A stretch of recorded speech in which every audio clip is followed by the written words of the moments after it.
ઉપલેટાના પશુપાલક હોલમાં ગુજરાત કિસાન સભાનો સેમિનાર યોજાયો હતો, જેમાં દેશના પૂર્વ વડાપ્રધાન લાલ બહાદુર શાસ્ત્રીને ખાસ યાદ કરાયા હતા તેમજ ખેડૂતોના પ્રશ્નો અંગે ખાસ ચર્ચા કરવામાં આવી હતી। મારું નામ ડાયાભાઈ ગજેરા, ગુજરાત કિસાન સભાનો રાજ્ય પ્રમુખ છું। આજ રોજ અખિલ ભારતીય કિસાન સભાનો સ્થાપના દિવસ દેશભરના ખેડૂતો મનાવી રહ્યા છે, ત્યારે રાજકોટ જિલ્લામાં અમે પણ આજે આ કિસાન સભાનો સ્થાપના દિવસ મનાવ્યો। આ પ્રસંગે ધ્વજવંદન કરી અને ખેડૂતોએ પોતાની જે માંગણીઓ છે એ માંગણીઓમાં ખાસ કરીને અત્યારના સમયમાં ખેડૂતોની ખેત જણસીઓ, મગફળી હોય, કપાસ હોય, સોયાબીન હોય કે કઠોળના જે બજારમાં ભાવ ખૂબ જ નીચા ગયા છે, એ પરિસ્થિતિ ખેડૂતોને મૂંઝવી રહી છે।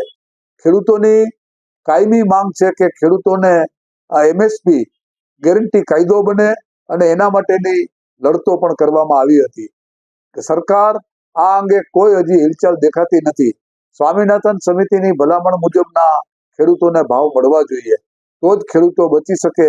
આજે વર્તમાન સમયમાં ખેડૂતો કરજદાર થઈ ગયા છે, ત્યારે આજે ધ્વજવંદન કરી અને ખેડૂતોએ સંકલ્પ જાહેર કર્યો છે કે ખેડૂતોની જે મુખ્ય માંગો છે એ માંગો સ્વામિનાથન સમિતિની ભલામણ મુજબ ખેડૂતોને ટેકાના ભાવનો ગેરંટી કાયદો બને, ખેડૂતોના કરજ જે થઈ ગયા છે એ કરજા નાબૂદ થાય, ખેડૂતોને પાક વીમાનો લાભ મળે અને ખેડૂતો જે ખેતી કરી રહ્યા છે, ગરીબ ખેડૂતો છે, એને માસિક વૃદ્ધ પેન્શન મળે।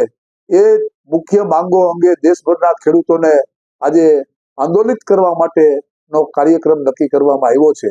આ અંગેના વાર્તાલાપ કરવામાં ખેડૂતો મોટી સંખ્યામાં ઉપસ્થિત રહ્યા હતા અને ખેડૂતોએ જે પોતાની આગામી સમયની રણનીતિ હતી એ રણનીતિ આજે વાર્તાલાપમાં જાહેર કરી અને ખેડૂતો આવનારા સમયમાં એક દેશભરની અંદર જબરજસ્ત આંદોલન કરશે।